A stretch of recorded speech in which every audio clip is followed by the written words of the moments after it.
Hi everyone and welcome to the channel. In this FreeCAD tutorial we're going to create this AirPod or in-ear earphone. We're going to be using the part workbench to do this. We're going to get it to the point where it's a solid object, allowing us to pull it into something like part design to allow us to create additional features on top of here on top of the solid object. So I hope you're enjoying these videos and let's look how we can create an object such as this.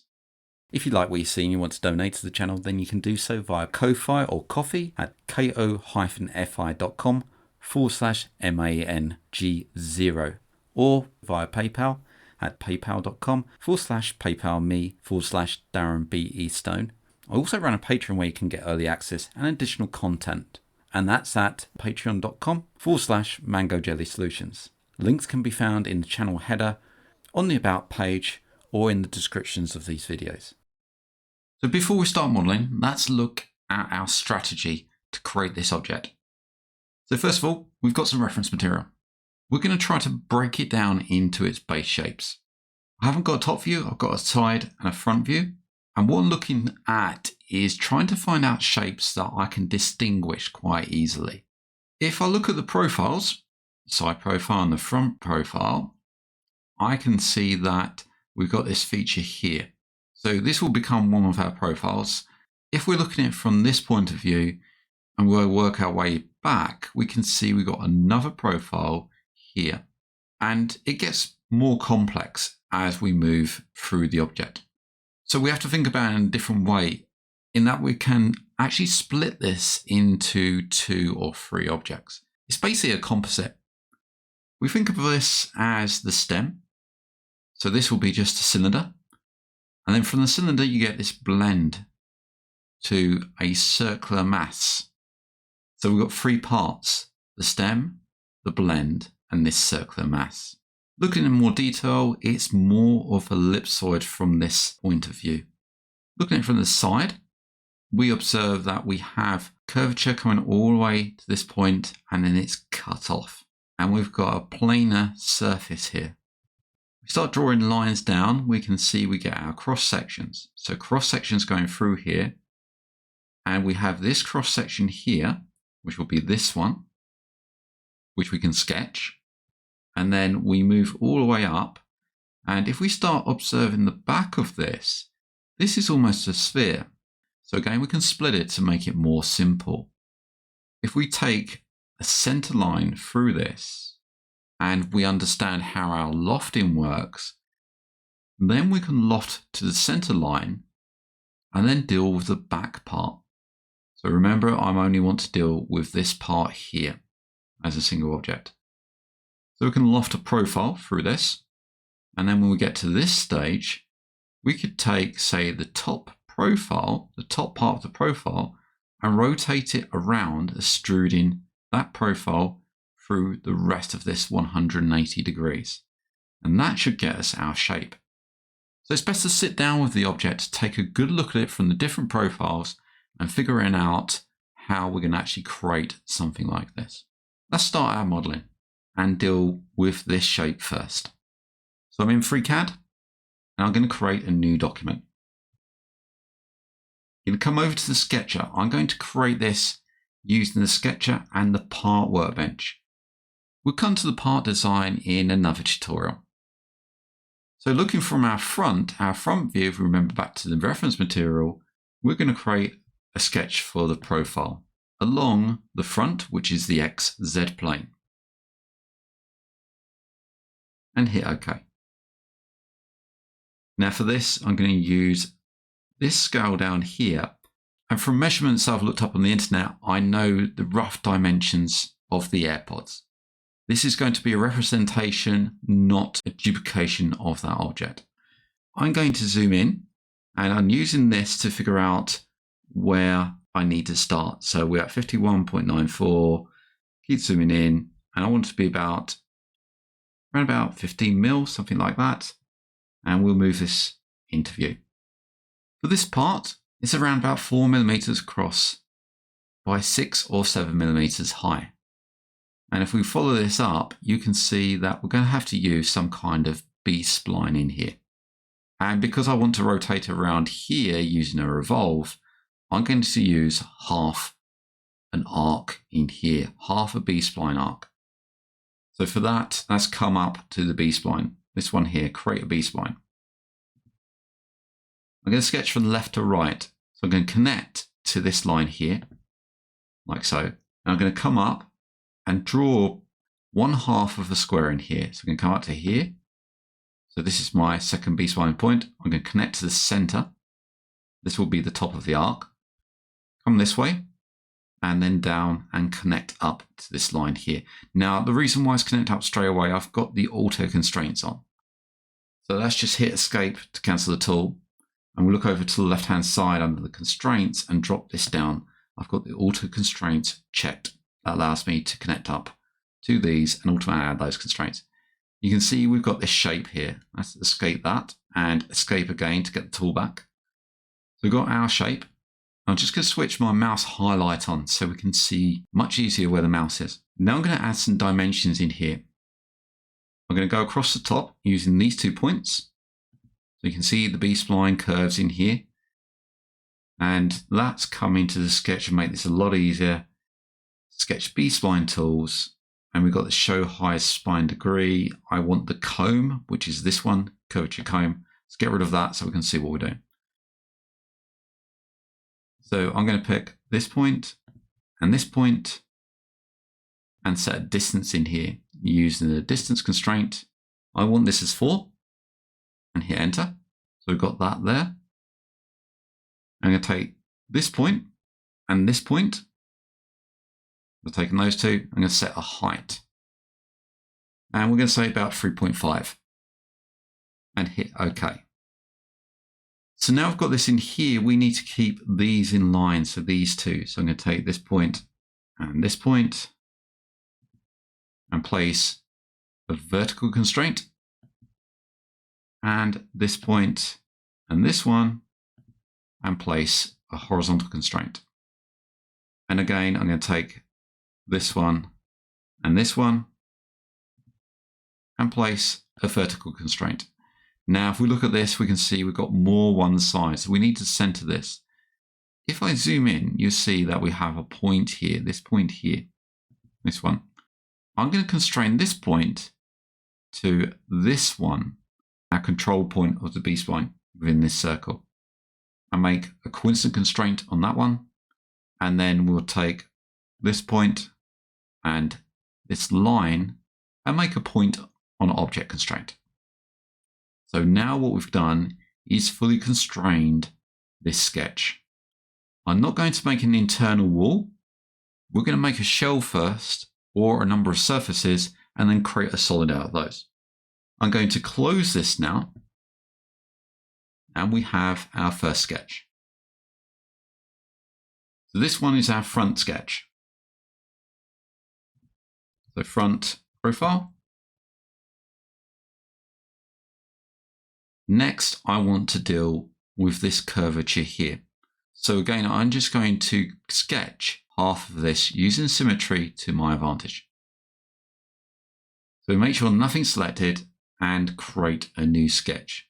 Again, I'm going to go on the XZ plane. So the XZ plane there and hit OK. I'm going to use an ellipse in here using this one here. If I drop this down, you can see I've got ellipse by center, major radius and point. These are the 3 selections that we all make.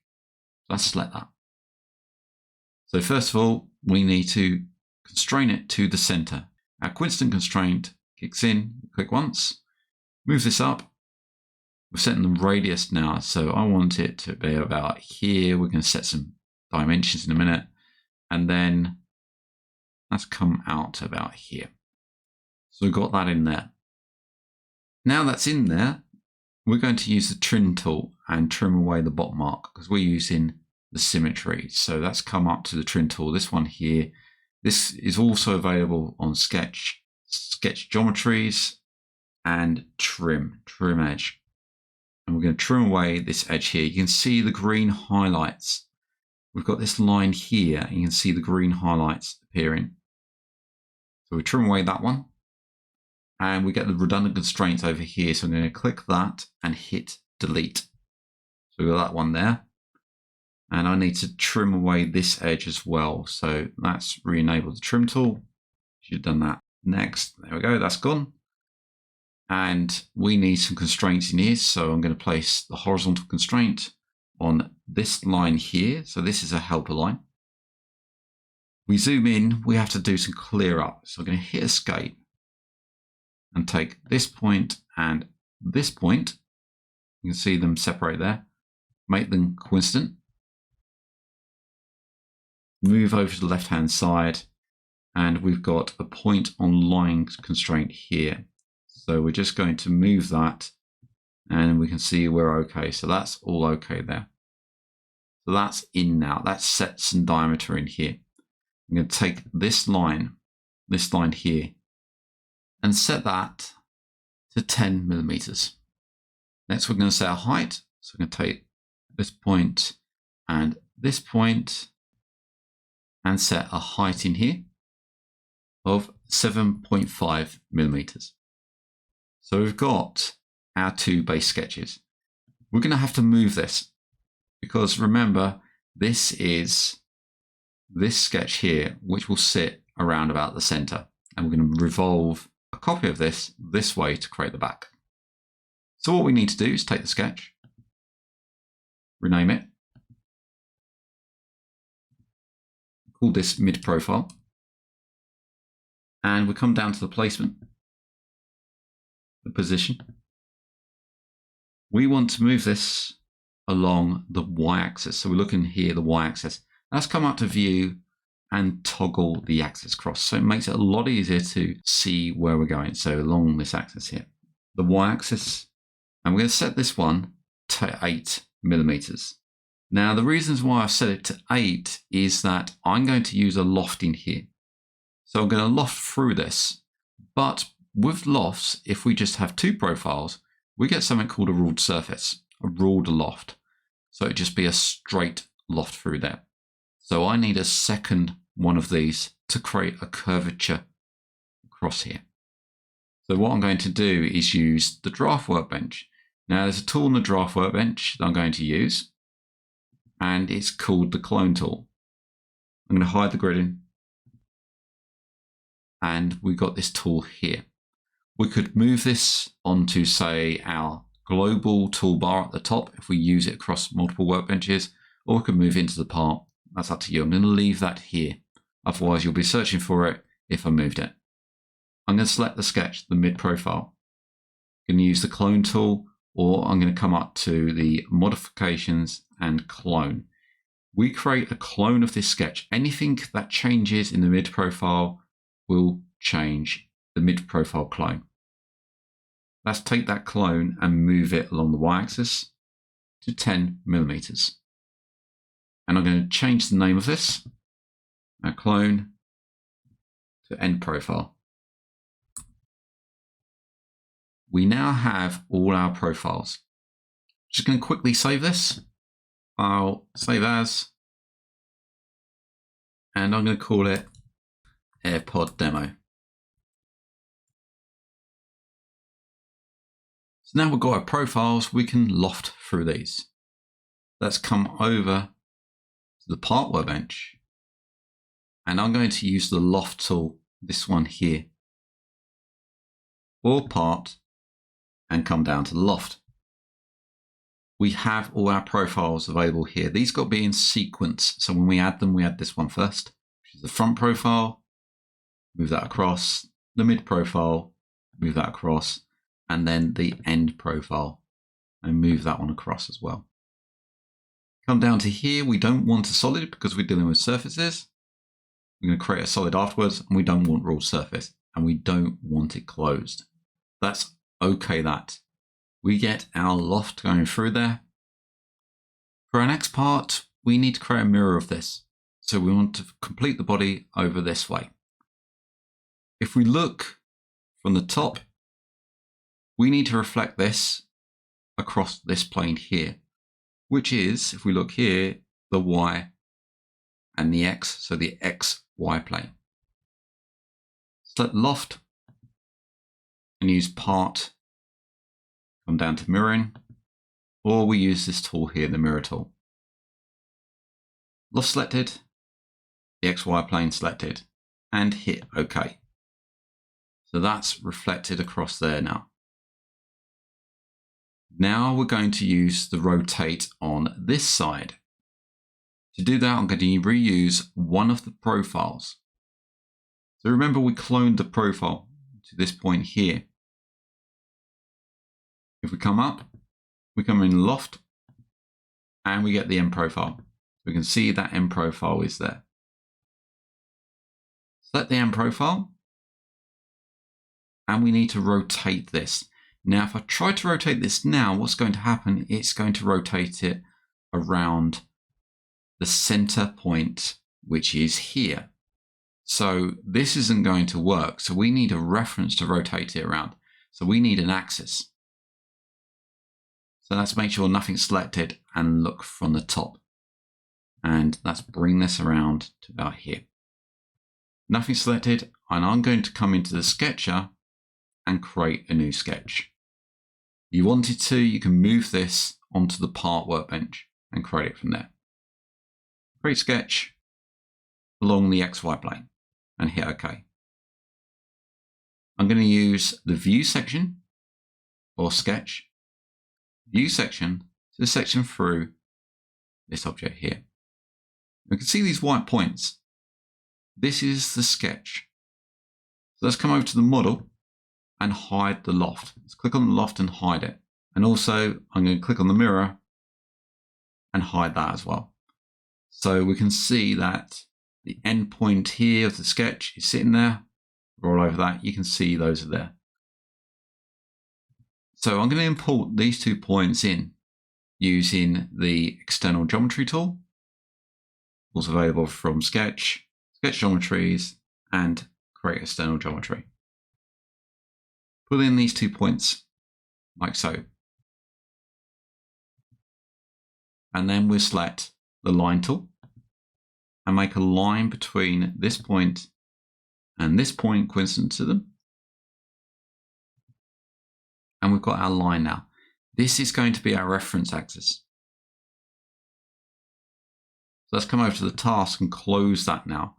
And I'm going to select that sketch and rename it. Right click, come down to rename, and this is the revolve axis. So we've got this line in here now. Let's just come back to the loft, press the spacebar so we can see that, and click on the other loft and press the spacebar. Now it's time to come back over to the part workbench and select the end profile. We're going to rotate this round this way, 180 degrees. Hit the revolve, part, revolve. The end profile is selected, and now we come down and select reference.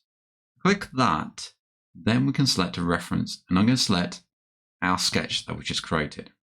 That's all okay. And we're going to set this to 180 degrees, 180, and hit enter. We can see that it's actually gone the wrong way. There is a revolve in here. If I click here, you can see the revolve, but it's gone inwards. This is easily resolved. Click the revolve, come down the angle of 180. You need to come in and place a minus sign on the front of that and hit enter. We've now got our base shape for this part here. It's not exact, but we can see how we get to model this type of shape and how to break down this into its features. We're going to next deal with the start of this blend towards the stem. For that, I'm looking at this part here, how it blends in. So I need to take a section away. So if I look down here, if I take a section away from here, I can then blend in a surface into this. If I look to the left, if we think about the design, we haven't got this in front of us. This part sits inside the ear. So we need to leave some space, allow this to sit inside the ear. So the blend starts around about here. So we can keep our normal shape and then have the cutout around about here. For that, I'm going to take this shape and split it. Now I've just flipped this over by accident. Let's bring this back round to the top. I'm going to come in and hide these sketches, clicking on them, pressing the spacebar just to hide them. We've got our revolve and we've got our revolve axis. Let's hide that as well. So if I press the spacebar, we can see we've got all the shapes we need in there. Let's select the top and make sure nothing's selected. I'm going to create a cutting tool to remove part of this section. So I'm going to remove something like this in here. So if I draw a B-spline that comes down and around, that will remove that part. The reason why I'm using a B-spline is because if I use, say, a straight line and then an arc, I get an edge. And that edge, which runs down the center, could add an additional edge to this shape, which I don't want. Our aim is to remove a piece of this material and leave a void in here that we can extract out as a profile. This is going to be a non-planar profile. And we'll use that in a loft to blend the stem and the main body together. Look from the top, make sure nothing's selected, and we'll use the sketcher and create a new sketch. Along the XY plane, top plane, and I want to use the view section, the section view. So we see our axis and looking halfway through the object. I'm going to use the B-spline. So come up and locate the B-spline tool. And I'm going to start here. So I want to cut all the way through this object. And I'm going to come down straight. So I'm going to cut out this section here and then start curving around. So I'm going to add 1, 2, 3, let's go 4, and then escape on the keyboard and escape again to get the mouse pointer back. We're going to take the sketch and I'm not going to fully constrain it. I think I'm going to go with this one. This will do. I'm happy with this shape. So let's close that and take that sketch and come over to the part workbench. And select the sketch and extrude it. We're going to extrude it symmetrical. We want to go all the way above the object and below. So I'm going to set this to something like 20. That'll make sure that it's cut all the way through there. Now I've added that, I'm just going to join this object together. So I need to take this one, Control Select this one, and Control Select this one. So we've got the loft mirror, the loft, and the revolve. We're going to use the union tool or the part boolean and union those three together. Now I can take that fusion, we see that fusion there, the one we want to keep, and then our cutting tool, Control Select that, and come up to part, split, and slice apart. We've sliced through this object, and now what we have is a exploded slice. If I open this up, we have a number of slices in here. So you can see them all in here. And we need to take this one, Control Select this one, and press the space bar to hide those. So what we've got is our object. We've got 3 edges going all the way around. Now this is important, these 3 edges, because this is how we're going to make the blend from the stem through the loft to this object. And it's a good idea to inspect these edges. So when we click on them, make sure we do have 3 edges in here. We've got 1, 2, and we zoom in just to make sure there's no extra edges. And what we want to do is just look at what we've created. Just make sure it hasn't stepped, we haven't got any steps in here, or we haven't got any errors. If we've accidentally pushed the axis too far forward, we'll get a little semicircle of left out space in here, which means when we create a solid out of this, it will actually appear as a shell because it's not connected together. So it's very important to check your object afterwards. So we've got those slices. Let's fusion those back together by taking slice 0, all the ones that are visible, slice 3 and slice 4, and again use the union. We've unioned those slices together. Now they're inside the exploded slice. What I can do, if I wanted to, is take that fusion and drop it onto the main project. That puts it outside there. If I look inside, we still got our slices. Just moved that out of this group. So this one, I'll rename that. That's the main body. We're going to close up this side.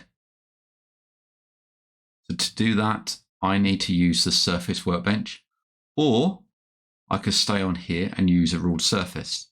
Now, if I look at this, I've got this arc and this arc, which means I can use a ruled surface across here. I need 2 edges to create that surface. So select one arc here, Control select the other. So those are selected now, and use the ruled surface or part and come down to create ruled surface. We get a ruled surface across there. Now, if we zoom in, we have to check the ruled surface. See that we've got this puckering in here. Now, this means that something has gone wrong and our orientation of the ruled surface is incorrect. If I come to the ruled surface, come down, we've got this orientation here. It's set to automatic. If I drop this down and set it to forward and click off, you can see nothing's happened. So let's set this to reversed and click off, and we've solved our problem in there. And we're going to start by moving on to the next part of our composite object. So the next part, if we look, we have this stem.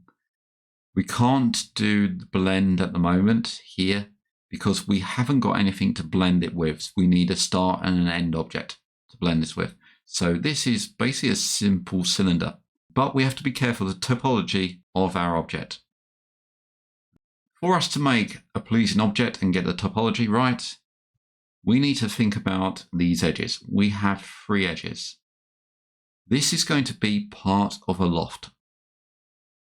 So if we place our cylinder here, we need to be able to connect up these 2. If we take this edge and extract it out, then we can create a number of other profiles to connect up to the stem. Those profiles should have an equal amount of edges.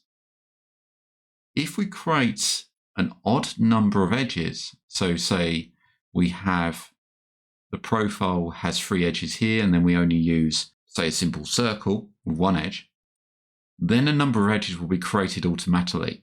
If we think about the vertex on the circle, it could be sitting over here. So what will happen is the vertex of the circle may spin over on our loft and connect up to this point here, which is going to cause us a problem with our surface. It's not going to look right.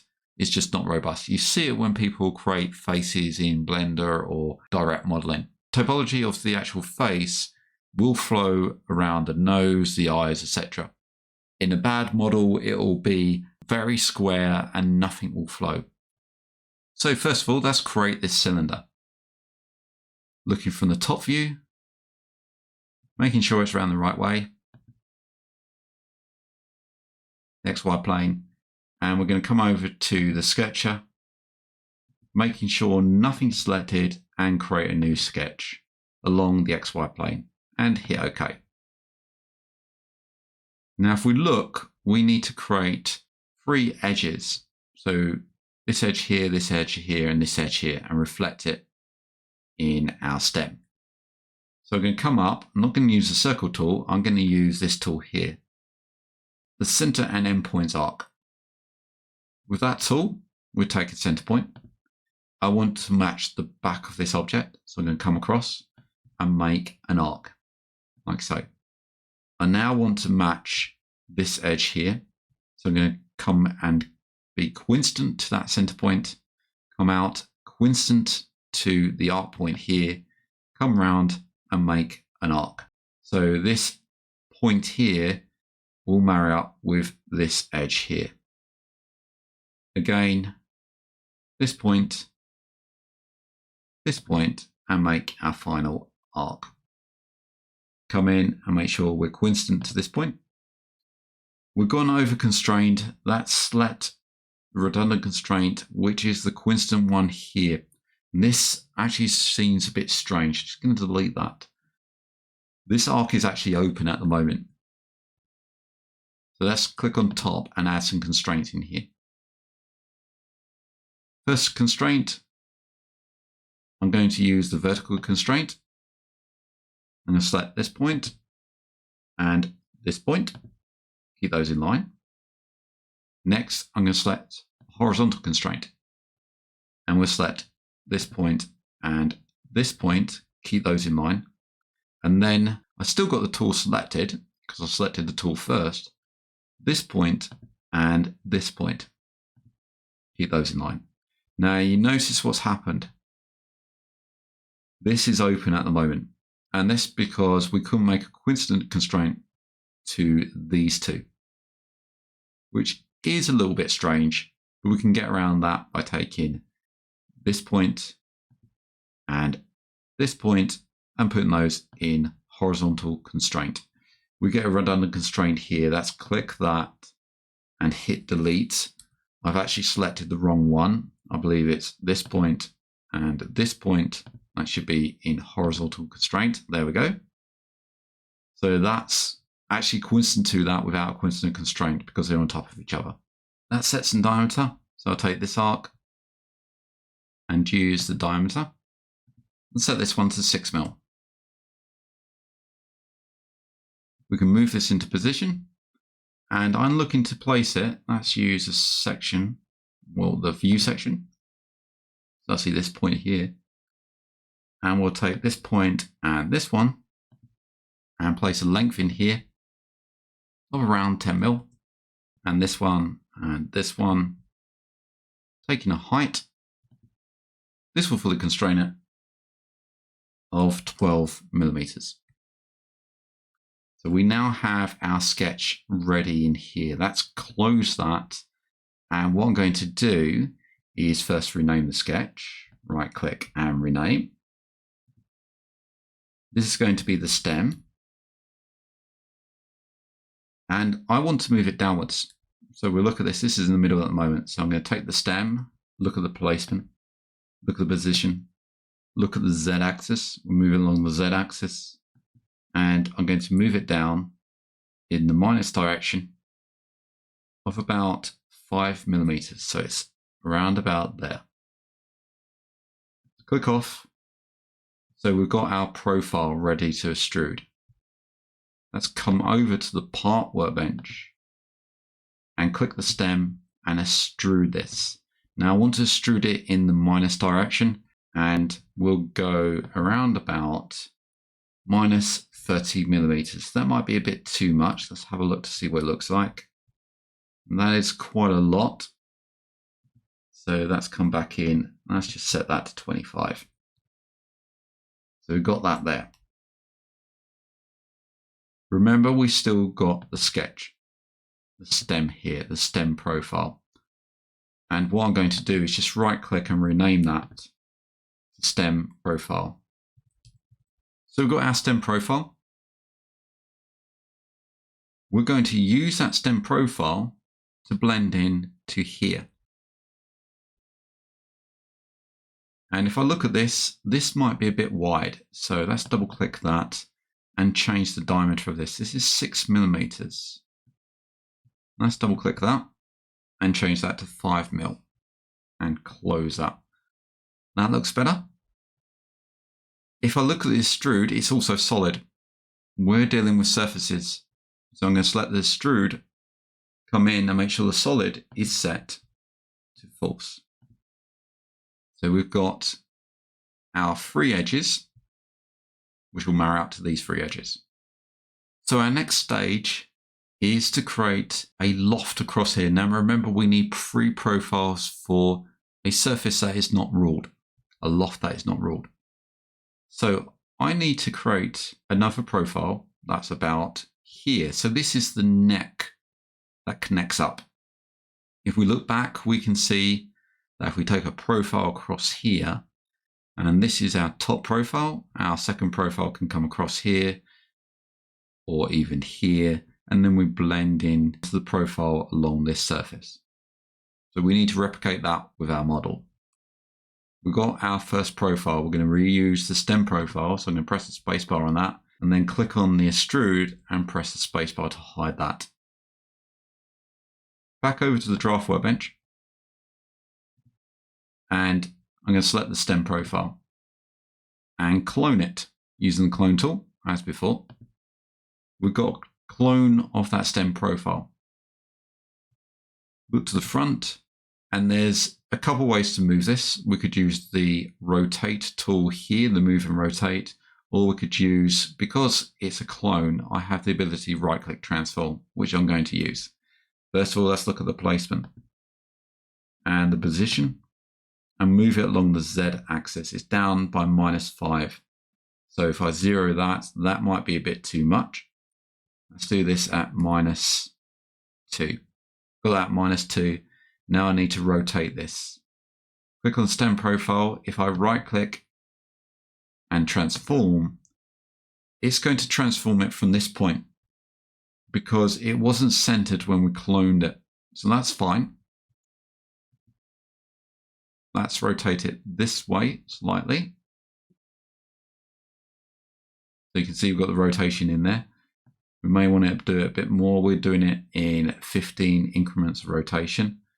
And I'm going to move this down and look from the top and move it across and line it up with this side here. So we get that transformation from this profile to this profile. That's okay, that. So that's 2 profiles. How do we get our third? So we want the profile here.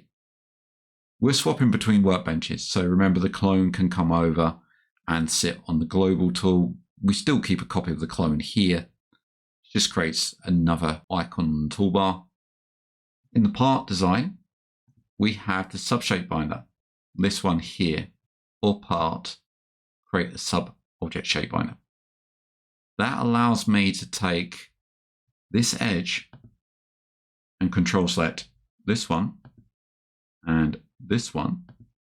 There are a number of ways of doing this. We could use the subshape binder or the curves workbench. So I've selected the edges. And if I click this tool, what will happen in the model, we see we get a binder.